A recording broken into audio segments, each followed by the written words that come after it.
Well, that was something. Hey, it's Allie. Welcome and welcome back to my channel. And oh boy, we're in it today. Strap in. We just gonna jump into it. The Owl House Season 3 Episode 2 premiered yesterday as of recording this. And wow, do I have notes. I have notes, I have theories, I have recaps. Let's talk about it today. We're literally just gonna jump into this because I have so much to say. If at any time you like these videos, please give it a like and subscribe because I make videos like this all the time. And you bet there is going to be a season 3, episode 3 finale, whatever episode. Of course there's gonna be a video on that, so stick around, subscribe for that. And I also made a video for the season 3 episode 1 if you want to go check that out. But anyway, let's just jump into it. So first off, just a little recap just in case you forgot, because I had to like jog my memory a little bit too. Also, these episodes are on YouTube, which is like, let's first talk about that. Let's talk about that. These episodes are on YouTube for free for people to watch. That's crazy. I don't know what type of strings Dana had to pull. I don't even know if Dana had any say in that. But the fact that these episodes are on YouTube for people to watch, crazy. Because that just made my life a whole lot easier. Because I have Disney now, but it is so complicated to get into Disney now. It is so complicated. You got to log in with your provider, take you to a whole separate thing. It's so complicated. So the fact that these are on YouTube, bless. Anyway, so yeah, basically we left off the noceda crew, as I am now calling them, all went into the Boiling Isles. First of all, I just remembered the very first scene in this episode when Liz sees somebody like waving. Who's that? What is that? Let me know down in the comments below if you know who that is, have a theory on who that is or what that is, because I feel like everything else that happens, that part just we forgot, because there's so much that gets cut out of these episodes, which is like the first thing I'm going to talk about, that gets cut out of these episodes because they had to smush them together. But that stayed. Why did that stay? What is that? That has to be important. That has to be something. What is that? And obviously it's going to come into play next episode, because why would they even keep it in? And especially like when they had to cut so much stuff, like obviously that was important. So like, let me know down in the comments if you know what that is. Anyway, seeing the collector's like full powers. Also, actually that's a lie. Full powers, I will talk about it later when I get into the theory stuff. That is clearly not the collector's full powers, because he turned like almost everybody into puppets, and then like has this whole little castle building thing, and he doesn't seem tired at all. Like at all. So I don't think the collector is using he is using like a fraction of his power, which is crazy to me. Crazy. But anyway, getting to see like the cosmic horror elements. I am a big fan of cosmic horror. Literally my biggest video on this channel is about being Puppy Cat, which is cosmic horror. Gravity Falls is one of my favorite shows, which is like, again, cosmic horror. Adventure Time, the list goes on and on and on. I love cosmic horror, especially when it goes into the uncanny like areas, like something that is supposed to be like for kids but is actually just ended up being cosmic horror. I love that. So the collector being that, oh, so good. Anyway, love his design. I love the design that the collector was doing for everything, all of the puppets. Ooh, I already know we're not gonna get it, even though like the collector has been like the star of many of these episodes. I know we're not gonna get enough of him. We're not, and it's so sad to see.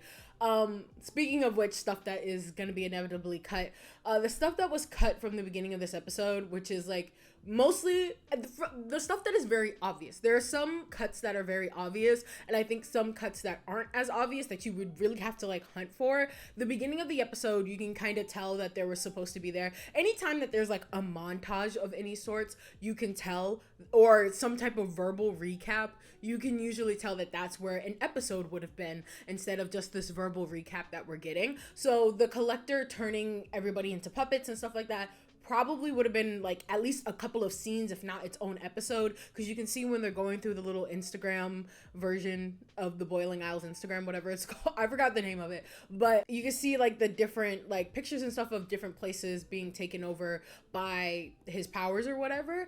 That obviously was stuff that was supposed to be cut, but it's very seamless. Like if you're a child obviously looking at this, you're not gonna tell, but as a person who obviously watches the show and is very interested in the goings on behind the scenes, you can tell that, okay, this is where there would have been an entire scene here, or a couple of scenes, or even an episode about this, and there's now not, which like at different points in the episode you can tell. As we get further into the episode, you can tell less and less, unless you're really paying attention like me. Like there's a point where like Hexside, the whole Hexside stuff that was going on, and then of course Raine getting turned into a puppet, that happens almost side by side simultaneously. Like, oh, Hexside stuff, Raine getting turned into a puppet. And because that tone shift is so crazy, it is such a crazy tone shift because Hexside is like a lot more lighthearted than the rest of everything else that's going on.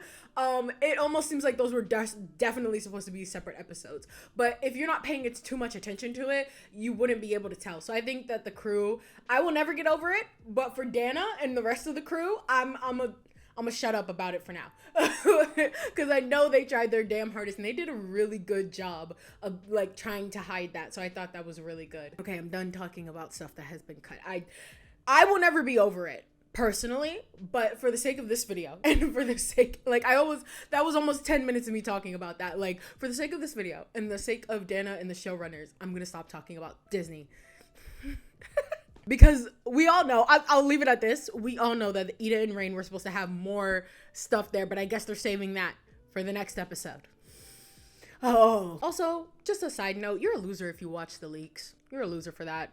You could have waited. Like, obviously, the person who leaked it, also a loser, but you're a loser if you watched it. We all could have waited. It was especially when it's going to be on YouTube for free. Come on now. Mama Noceda. Oh my goodness gracious, Mama Noceda. I love her so much. She was such an underdog character. I don't know why. Usually adults in these types of shows get shafted a lot. Like they do not get, I want to say like a lot of proper like character development, especially side characters. But in this like triangle of shows, Amphibia, The Owl House, Gravity Falls, etc., the emphasis they get put on the adults. I love I don't know. It's like, I don't know if these showrunners are writing about the parents they never had or maybe the parents they did have, but I like that we are getting to see good parents as something like comparatively to like Adventure Time, where the whole point was that Finn's dad wasn't that great of a parent, or in other shows where the parents just are incompetent to what's going on or aren't really helpful to what's going on. Like, not gonna lie, like Voltron, like we didn't get to see too much of people's families outside of like the main like cast, which was really concerning considering the fact that your child went missing in space for years. But whatever. So to see in shows like this where like the families are like concerned and actually like a big part of it, like Willow missing her dad, like that was important to her. It was a very important thing for her to express. These parents, Mama Noceda, I love her character so much. And because of all of that, I don't really expect to like a lot of the adult characters in these shows.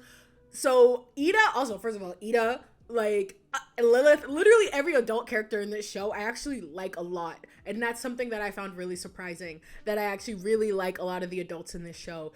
Even because usually the adults get written in a way where it's like, I don't really care for you, like you're not doing anything to help the main character. But in this show, all of the adults are here to help the main character, so I really like that. And Mama Noceda, she is mother. Like, what?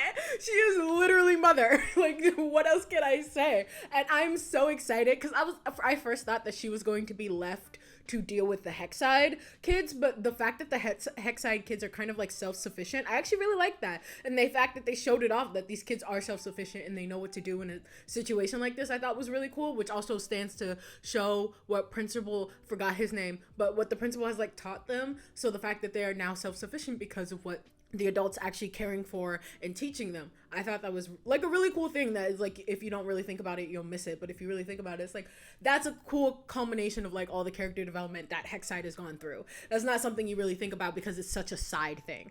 So I really thought they were going to leave Mama Noceda there to deal with the kids, because, you know, she adopts everybody she looks at. Like, she looks at somebody, she's like, oh, I'm adopting. She literally saw King from the bushes and she was like, oh, that's my child.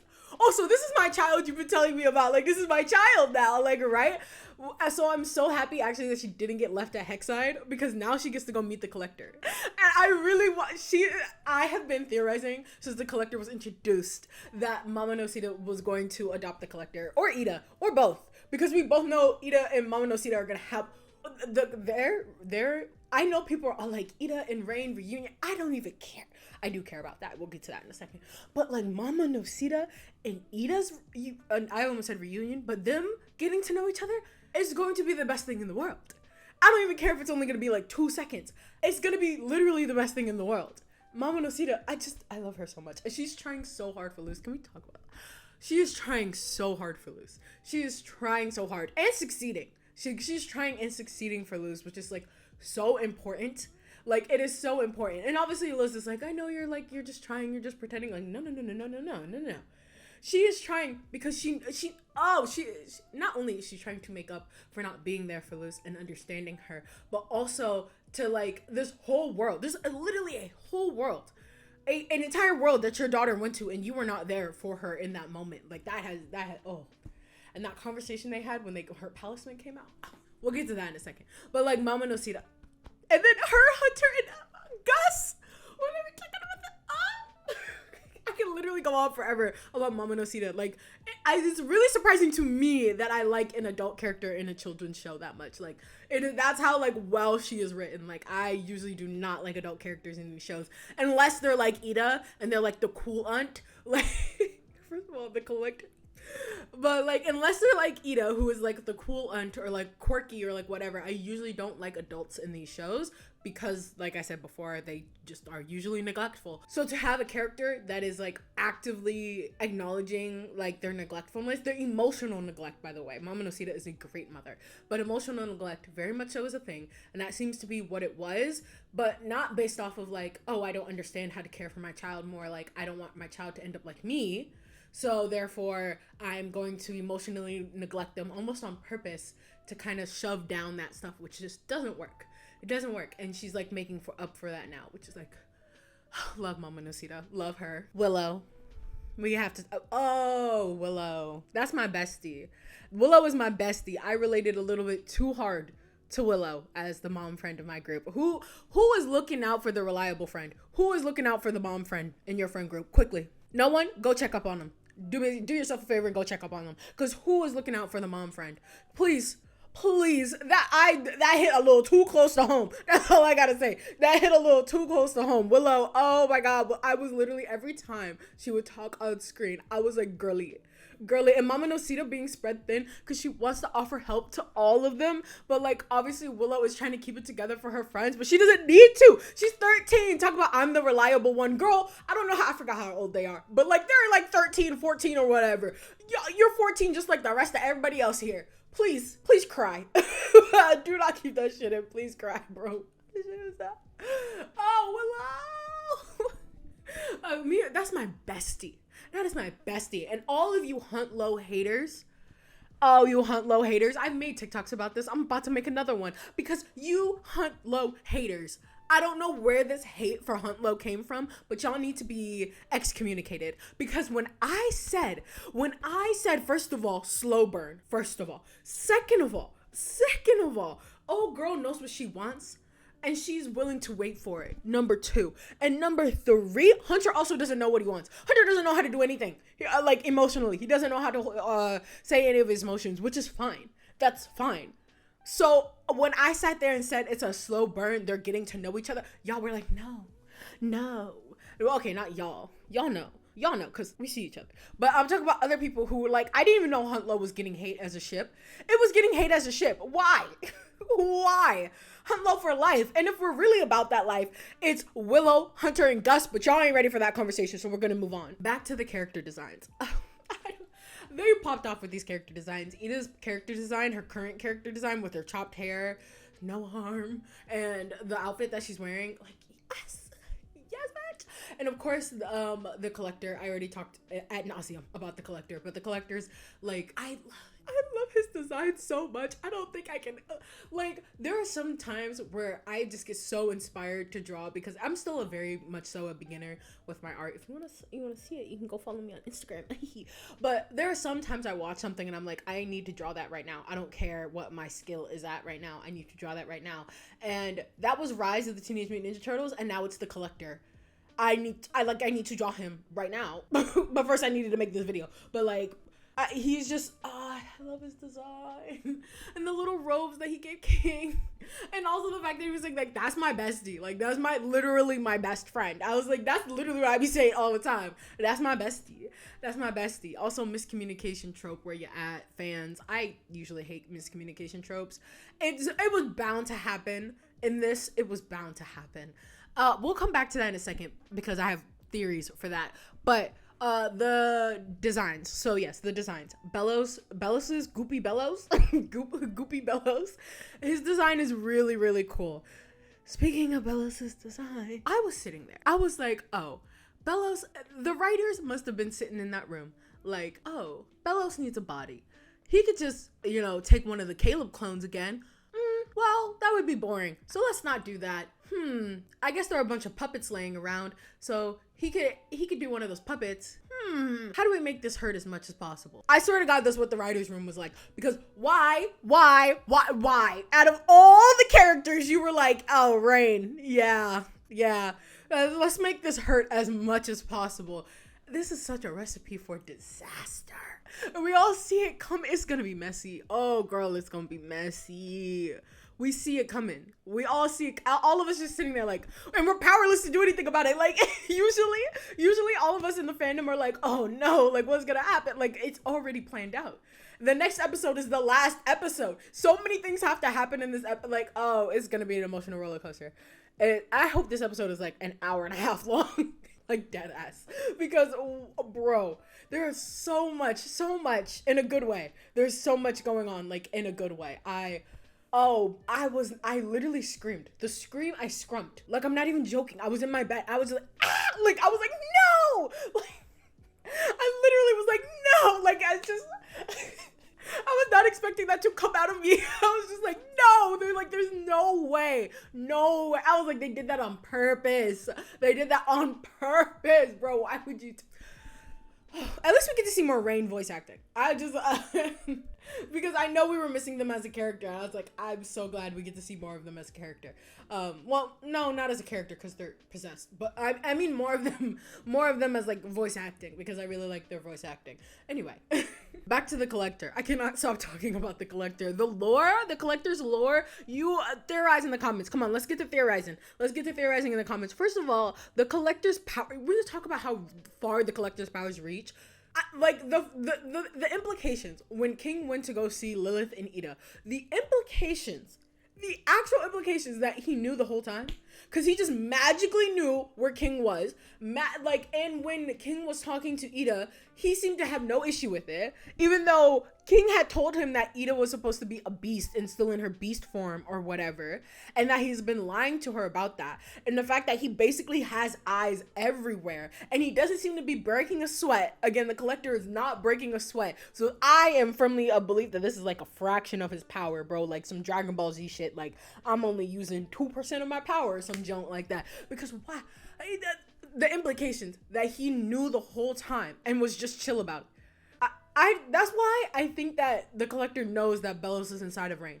Because no way, if he knew the entire time where King was and what King was doing, well, not actually like what he was doing, he wasn't listening in. But if he knew the whole time at least where he was, and at first he wasn't even mad that King was with Ida, because he was just listening to what they were saying, and he was seeing, like, do you really think that he's not smart enough to figure out that, like, those puppets are not supposed to be moving on their own? Also, the lore, the Collector lore that, like, King started to read, like, first of all, he's a good kid. He's just a kid. He's just a baby. He's just a baby. That's my son right there. That's my son. That's my child. That's my child. Like, I don't even care. Obviously, I was very scared at the end when he did that little thing. I was scared because especially going off of my like little theory that he was only using like a small percent of his power. What does that mean? Because that snap could just, like, obviously snap, metaphorical, end of the episode, right? Also, like, saying I want to play a new game now, we could easily put everybody back into places, because again, if that was only a fraction of his power, who knows where this is going? I'm afraid, personally. I am very afraid. Okay, lastly, of course, we have to talk about Liz's talisman. Who here said snake? Put your hands up. Me. I said snake, but the fact that it's a shape-shifting little snake, whatever. And then also the amount of power. Let's talk about it. No, because let's talk about it. Like, oh my goodness gracious. I want to know more about the Collector's lore, because I feel like it relates to humans a little bit more, because the Collector was like, oh, humans, da, da, da. Like, I just feel like there's more to that, with Liz being human and being a human witch. And same with, first of all, Mama Noceda using magic? Yes, please.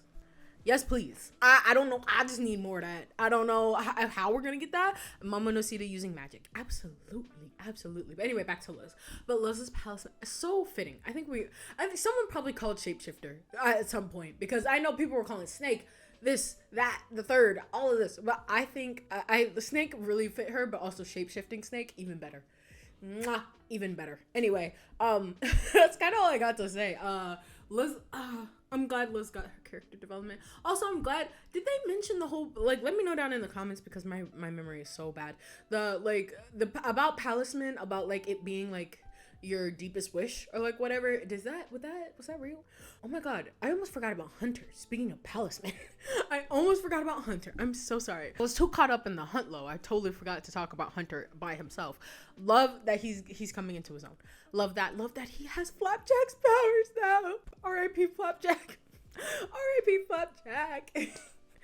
Oh my goodness gracious, these children. Oh, Liz, that's my girlie right there. I'm hoping that by the end of this, and we can move into my conclusion / theory territory, I'm hoping that somehow there is some type of gateway between the Boiling Isles and the human realm, and I'm hoping that it'll just be like, a summer camp thing, like during the summer.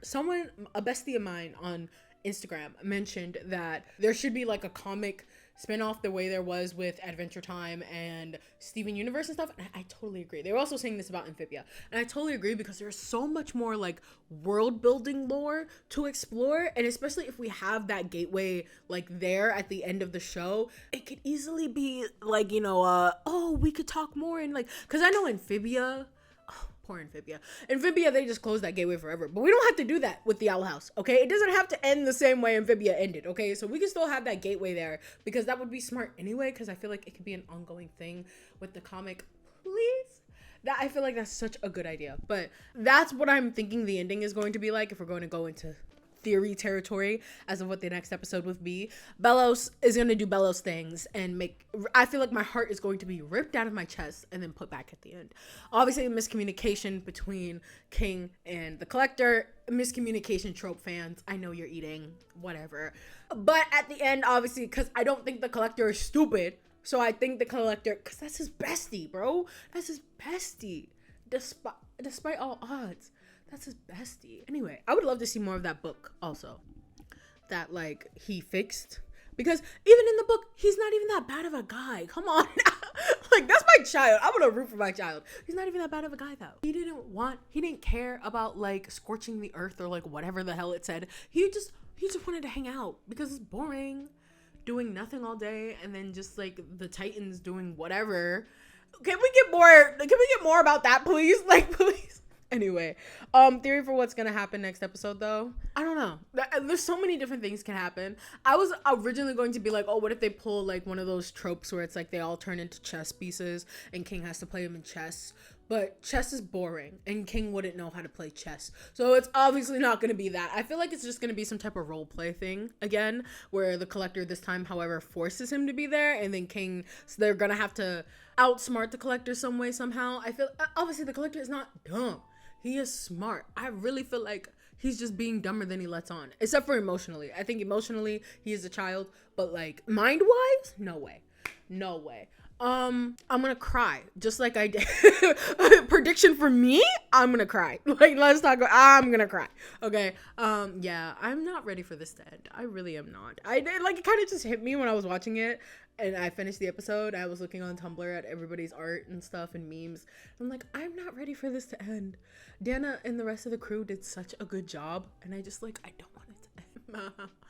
Anyway, remember to support all the creators on whatever ventures they do next. Hype this up, hype this show up. I still want that King plush. I know some people have been making it, but I'm trying to find like the best legit route to like get a King plush.